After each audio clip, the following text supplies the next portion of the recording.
You saw in the email yesterday that there's someone taking over the office. And you know him, kinda. You only kinda know him. I doubt that most of you really know him. And so today I've asked him to be here and to share. And you know, maybe now, that's Ken Wheeler. He was called, he was qualified to step into the position as administrator of Christians United Ministries. He's not just another pretty face. Oh.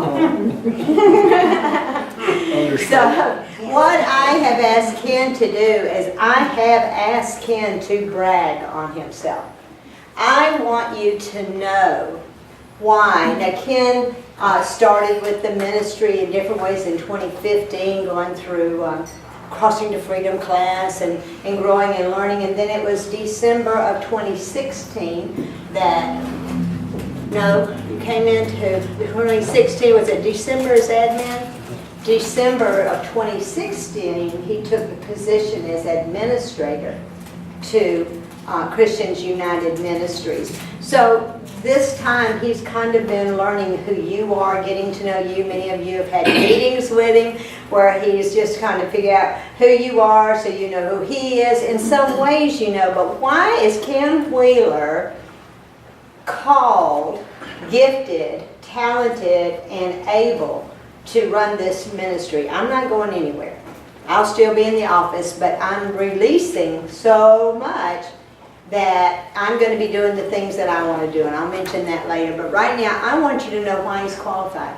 I want you to understand it not only in the business world, in the marketplace, where he's been in life that makes him qualified, and spiritually, why he's qualified. If I look at qualifications, if I put down my column and his column, okay, he should have been doing this all along, as far as understanding so much of the dynamics of business/ministry together. I've had to learn it for the past 19 years, and he did too, but in a whole different way. So I just want you to be excited, and I want Ken to come and share where he's been, what he's done, and he's like, no, I said, I really want you to brag on yourself. I really do, because you have accomplished so much in life that they have no clue, and I want you to know why he's going to do an amazing job taking over the office at this time. So come on, Mr. Wheeler. All right. Do you have to call you Mr. now? No. Okay, good. Papa Ken is fine. I off the chain, didn't you? There you go. Because you got your drugs right there. Yeah, I'm ready. That's what I say. I had to get my miles and everything. No, that's papaya extract. If you're not familiar with it, it's like Maalox, Alka-Seltzer, that kind of stuff. Fantastic. My stomach's been on a warpath the last few days, but not over this meeting. But nevertheless, I am going to just kind of give you a shotgun, cover a lot of territory real quick, just to kind of give you a picture. Several of you in here know bits and pieces. Some of you know more than others that know me better. But this is just a kind of a shotgun approach. I'm going to start from personally. I am an extremely competitive person. Extremely. I grew up drag racing as a teenager, starting about 13. You could do that around here then. And that is an extremely competitive. As I got married the first time, that kind of went in the back burner because of cost. But we were very competitive, worked on the fastest cars around here with my customers and clients. 10 years old, I began working for some of the truck farmers around here, the Ards in Robertsdale. Literally, you've heard the stories. I walked 10 miles to school uphill, you know, in the freezing cold. All right, I literally got up at 4 o'clock in the morning, went and cut collards before school. We come back home, take a shower, go to school, come back from school, work in either the potato fields, corn fields, planting, spraying, whatever was involved. Many times would get up at midnight, drive over to Pensacola, deliver produce to the grocery stores over there, come back home, sleep 2 hours, take a shower, get up and go back to the fields before school. So I grew up working. I know what hard work is. My father, for lack of a better word, this is not totally accurate. It was not his job description, but for lack of a better word, he was a hitman for a large bank in Mobile. What that meant is if you were a company that had borrowed a lot of money from the bank and you got in trouble, the bank would send my father in to administrate and manage that company and try to get rid of assets, keep the company afloat for a period of time to try and recover as much as possible of the bank's money. So that was what his job was prior to acquiring a company. When I was my last couple of years of high school in commercial refrigeration, how I went into that field. But during that period, my father, most of you that know my story know it's very abusive, very rough, not good. One thing he did, he taught me a work ethic. And he began to groom me for a place in the business world. When I was 15 and 16 years old, I was sitting in the presidents of huge banks, having lunch and in board meetings. So I was in that business environment. Because of my father's connection, I knew who was who in Mobile, some of them not the best characters, but nevertheless, it was the doctors and the lawyers and the Indian chiefs, the guys that ran restaurants and multi-million-dollar businesses and empires. So I grew up being very comfortable in that environment, not being intimidated by those. And many of my customers today, most of my customers today and for the last 25 years in this business have been millionaires and billionaires. So that's not a, oh wow kind of thing to me. They're just people. They just put their pants on one leg at a time. But there is a certain decorum that's required to operate and to do business with them and to walk in their circles. So that being said, my father on one of these missions from the bank saw a refrigeration company, Mobile West Lawn Refrigeration, did heavy commercial industrial ice machines, freezer plants, seafood processing companies, did a lot of work at Keystone Air Force Base, Maxwell Air Force Base, Tyndall in Panama City, contract work over at the Naval Commissary in Pensacola. So that was 15 years old. I'm working in those kinds of environments after school and in the summers.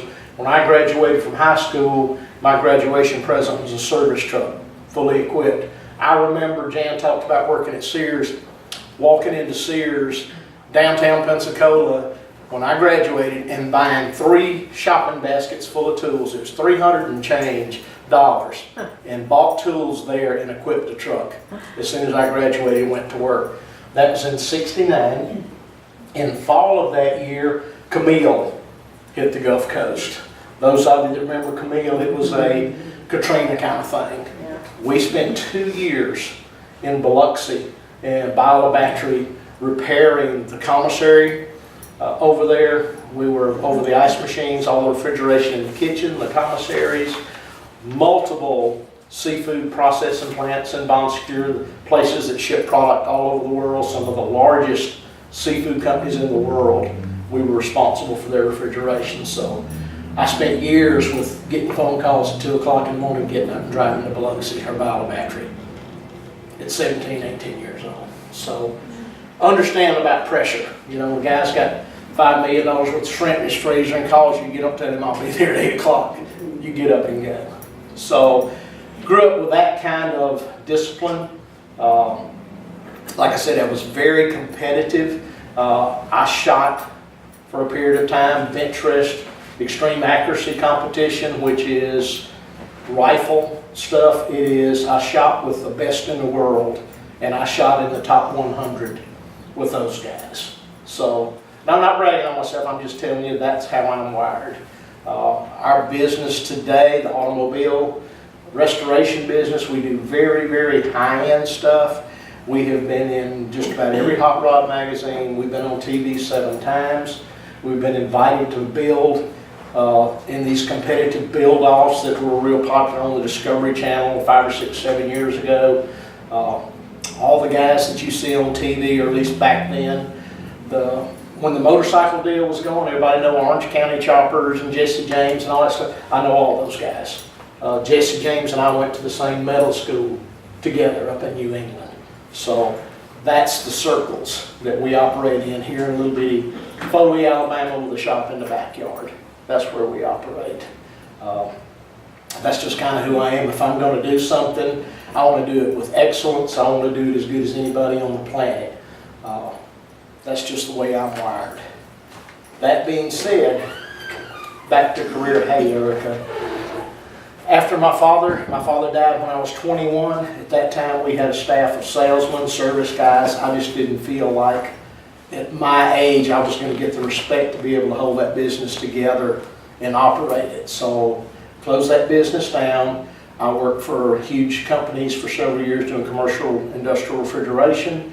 And then when I turned 25, I started my own business again and started doing commercial refrigeration. We did blast freezers where you would take 30,000 pounds of shrimp, put them in a room about this size, and take them from 75 degrees to -10 in 8 hours. The fans in there blew 85 miles an hour at -20. And that's what we did. Most of y'all around here know who Morgan's Ice is, all the ice machines, boxes you see at all the stores and everything. We put the first machines in for J.T. Morgan back in the 60s and helped him start that business. So had some experience in those areas. Later on, in 1985, started air conditioning. I got tired of the travel, the pressure of being called and being gone days at a time, that sort of business. So decided I'll get in the air conditioning business. That's easy. Well, then for every kid. So I was in the air conditioning business in Gulf Shores. A partner and myself started the business. Did very well. We struggled like any starting business. 3 years later, you're talking about Hawaii.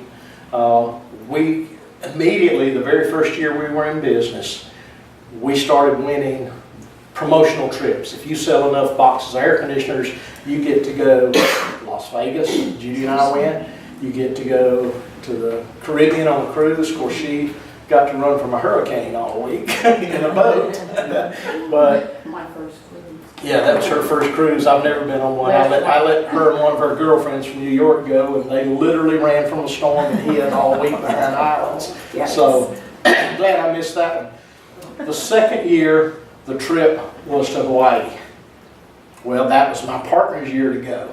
Long story short, he went to Hawaii, fell in love, came back, and all, you know, when you go on vacation, that's all you talk about. I want to move there, I want to live there. Well, it never quit. So a year later, our third year in business, he walks into my office one morning and says, I need to talk to you. He decided he was moving to Hawaii. Now, he literally, so I bought him out, so I was the sole owner of the business. He literally sold everything he had. We had both built houses on the water the year before we started the businesses. And he left here with 3 kids from 9 to diapers and 3 suitcases. And of course I told him, I said, one of those suitcases is full of money. But he had no job, nothing, and moved to Hawaii. So 2 years after that, I bought one of my the largest air conditioning company in probably South Alabama. I bought him out. So now I had 2 air conditioning companies, very successful. We became, Trane is a prominent air conditioning product.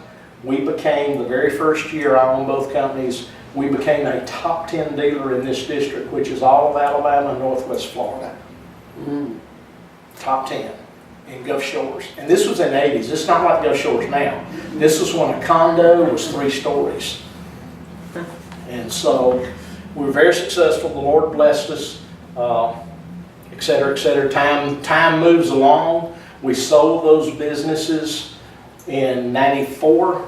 We thought we were retired. We found out we were unemployed. A little bit of difference, but nevertheless, we had started, Judy and I had started fooling with cars 3 or 4 years before that, just kind of as a hobby.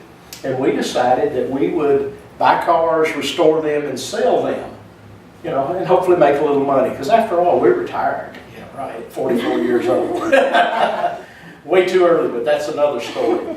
So anyway, I built her a car, I built me a car, and then a buddy asked me to paint his car, and another one asked me to paint his car. Next thing you know, we're in the automobile restoration business. Again, very high pieces, This is our 24th year. January we'll start 25 years. It has been extremely successful.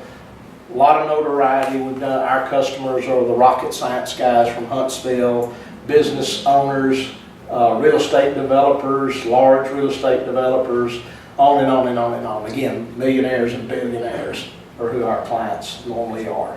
So God's blessed.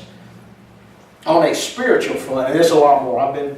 We could talk about business school, we could talk about people management school, we could talk about a lot of things. I believe in education.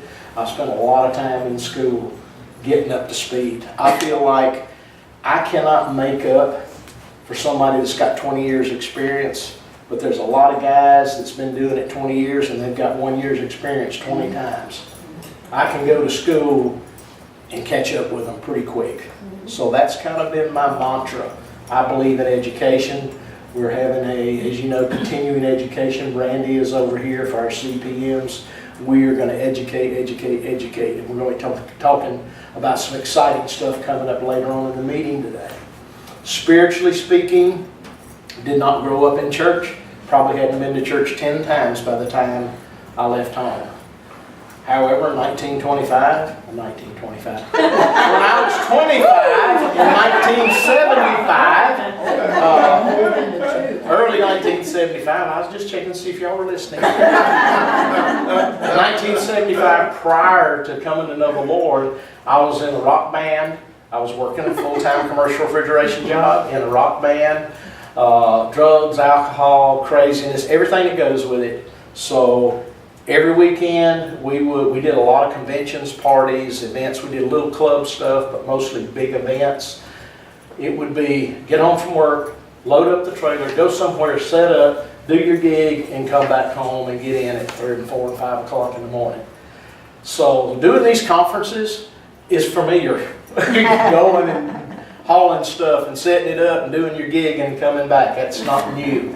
I hope that was good training. That's what that was all about, because it was not about a lot of other stuff. But anyway, got gloriously saved in 1975 at a revival meeting at a church.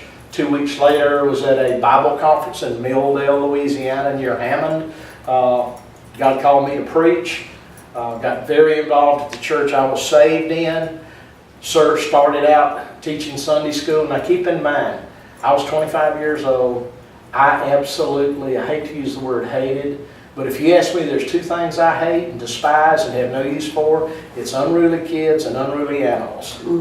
Well, y'all don't know how God's got His way of doing things. Within 30 days of being saved, I was teaching a Sunday school class of little boys about this. Not only that, I was working Mondays at a stockyard in Robertsdale. A lot of you don't remember the stockyard, but I mean, that's what I was doing on Mondays, fooling with, and of course, me being the smart aleck cocky guy that loved to fight, I am put on the bull team, which is where they run all the bulls and the bad cows through. So anyway, so God taught me some lessons about kids and unruly animals. So it's very interesting. But at any rate, I graduated to teenage ministry. That was an experience. Everybody needs to go through purgatory. I mean, teenage ministry.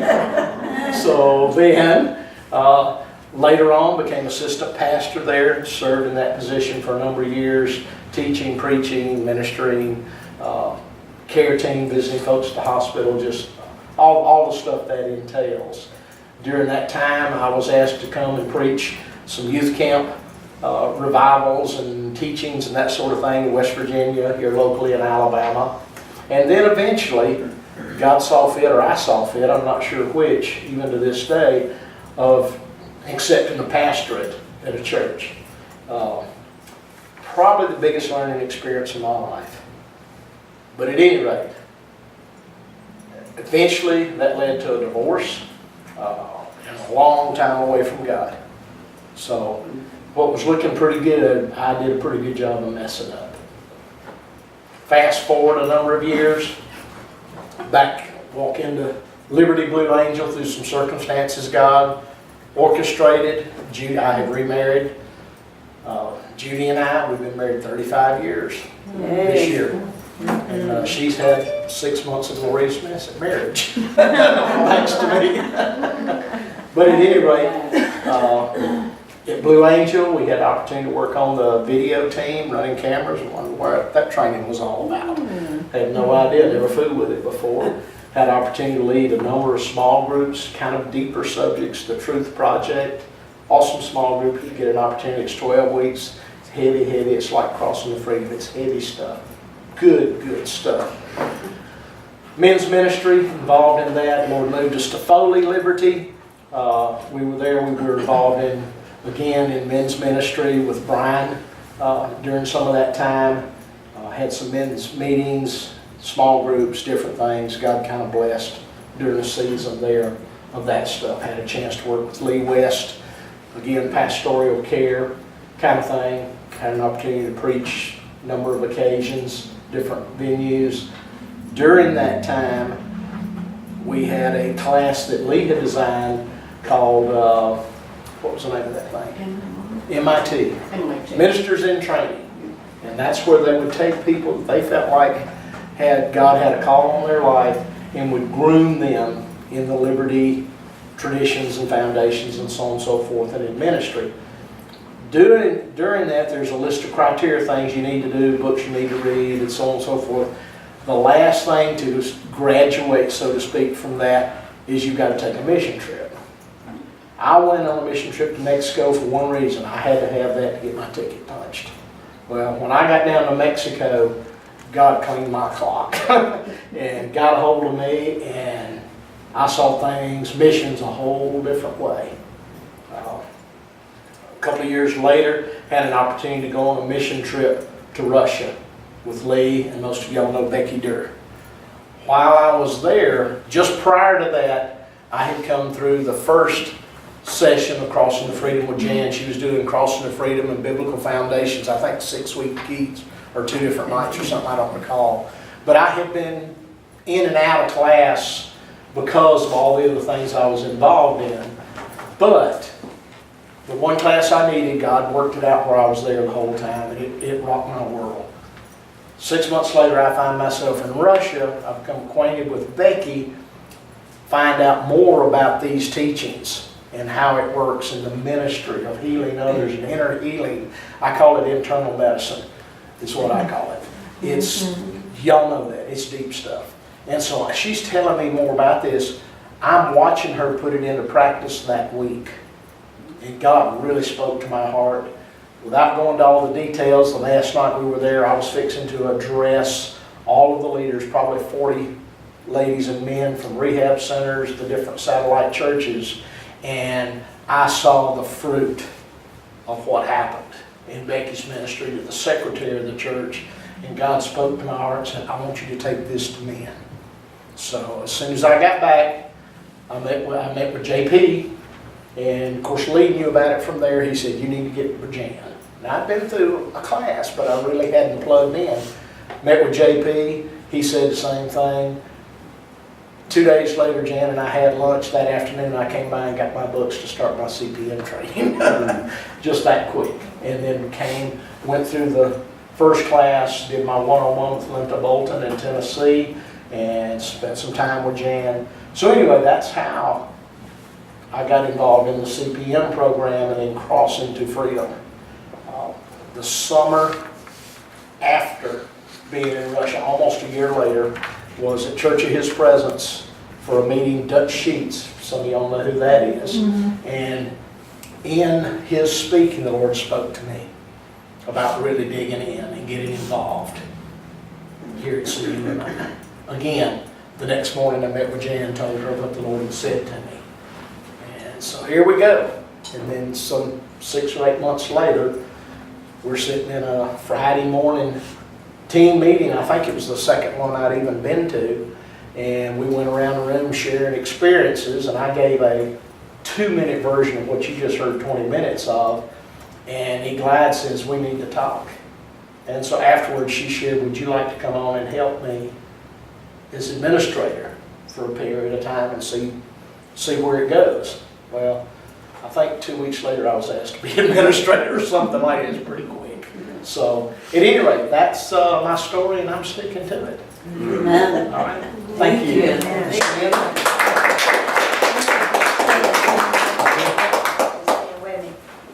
Do you know Ken now a little more? Yay. So you see how the marketplace, he knows how to develop, he knows how to fail, he knows how to succeed, and he knows how to fail, and he knows how to succeed, and that is what life is. And failure is only when we don't continue forward, so we're not failures, we just fail sometimes.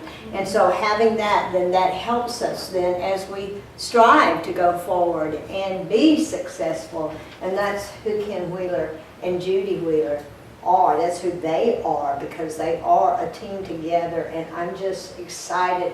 And I know Ken's been a part of this for a while, and so you may think, well, this is, but you know, you walk into something and you have to learn about it, and so he needed to be in the office to see what it looks like. And I had to get in a place like, okay, I got to release this, and I was waiting really, I wanted to release it. And some like, Jane, you got to let it go. I'm like, I'm waiting. I just knew that God would tell me exactly when the timing was to do that in a way that's going to work, that y'all would receive him. And you have, as Ken and your friend and such, but receive him is that, I got to take this to Ken. No, I'm not calling Jan. I got to call Ken about this, and that you know that he's qualified, invested in this ministry. So he's been consistent in learning and willing, stepping into this role. So today, basically, he will formally concede as a leader, administrator, Christians United Ministries office. So Ken is invested in his authority of this office position. He is efficient, gifted, a partner, a team player. He understands the necessity of strategy and of vision and of goals. He has great ties with the community, as you heard, active leader in his church. He supports the city, the county, the state, and the nations. Ken desires to work in alignment with unity in an atmosphere that changes lives through Christians United Ministries. Although this isn't a new role title for Ken, it's a new chapter starting today. I'm not going anywhere, like I said. I'm still going to be in my office, and I will still be in the role as CEO of the ministry. But Ken is your go-to person who will know when to go to me if necessary. Ken will be the decision maker of the office and the functions thereof. We will work together. We'll meet every week, you know, so it's not like, okay, Ken, here you go. I mean, we're going to work together, but he's your go-to person.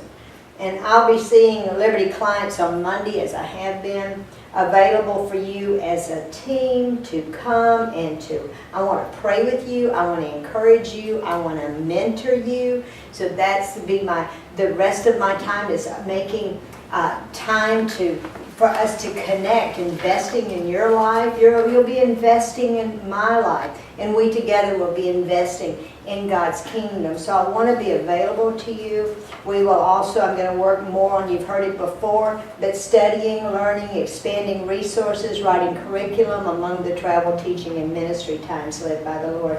So we want you to see that this is really a beautiful new launch of what we've been doing. But just, I think at the conference itself, many of you have stated you felt a shift and a new level. And I think that's what all this is part of, is that level. So I would like for us to pray for Ken and Judy. Judy, you come up because you have to put up with him. And you're in that household with him and a part of this, and in typing agendas and whatever, and getting it up here and whatever that looks like. So we want to bless them. A couple of you that's on your heart, come up. Let's lay hands and let's just pray for Ken and Judy, because this is so important. It's just so important. It's so important. Yay. Father, yes, God. Beverly, I want you to speak into that. Dear Heavenly Father, I thank you. I thank you that you've raised up this man of God that you have chosen, and now you've raised him up to do your work, Father, within this ministry. that this vision that Jan has had so many years ago has now beginning to show even more fruit than she probably ever imagined. And we thank you for Ken. We ask you to lift him up, Father God. Give him wisdom, give him knowledge, and give him discernment, Father God. Give him discernment. And God, give him favor. You've given us all favor, but Father God, I ask you to give me an extra dose of favor. Amen. And I just pray for Judy. He may not be the man that he is today without this That's wonderful, loving, supportive wife that is by his side. And thank you, God, for her. And together, we know there's no boundaries of what Kim can do in Judy. Thank you.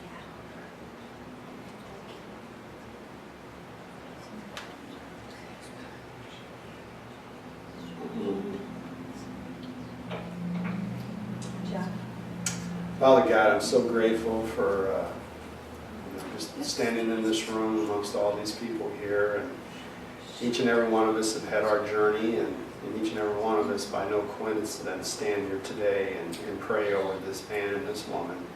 And we are so grateful, Lord, that as our paths have sojourned to this very point in time, that we can pray for Ken and Judy, pray for their life, pray for their favor, pray for their wisdom, in the direction in which this ministry is no doubt traveled a wonderful road to be at this place. But we are so excited, dear God, about the destiny, the tomorrows that stand before us, and the wisdom and knowledge that you've blessed Ken with, that will no doubt help this ministry to expand and give more to your kingdom. Let us be kingdom builders. Let Ken be a master mason of sorts in structuring this ministry in a way that expands our territory, expands our borders, Lord, beyond Foley, beyond Alabama, beyond Florida, beyond the reaches of the United States, Lord, into countries and places that are calling out and crying for hearts to be healed and spirits to be refreshed. I pray that you would bless this man with the insightfulness, the wisdom, and the peace, Lord, because when you're a manager, no matter how Christian-like we can be at times, we're still human beings, Lord, and give him the ability to counsel with us, because there will be no doubt times that he'll have to use his spirit of discernment to be able to quell the embers of frustration and just make him a leader that helps us all to refocus and see and redirect as necessary. We're grateful, Jesus Christ, for you going to that cross, but we're more grateful for the resurrection, where you defeated death on our behalf. And a song recently released, 100 billion failures have been replaced by your favor. And Lord, I'm so grateful that your favor upon Ken and your favor upon us is now shared together in this ministry. In Jesus' name. Amen. Hallelujah. Hallelujah. All right, before we go far, I want Beverly to look right at the camera, because I'm going to send this to all of our teams so they'll know what's going on. This is Beverly McDonald that you hear from if you're a part of the CPM Pro team. This is Miriam Gilhart. This is Erica Miller. Yay. Yay. And John Walker, and now you know those. Now I'm going to twirl around real quick. It's a good time to let the team know who's who. So, but I have to undo something. Whatever you do to make things do.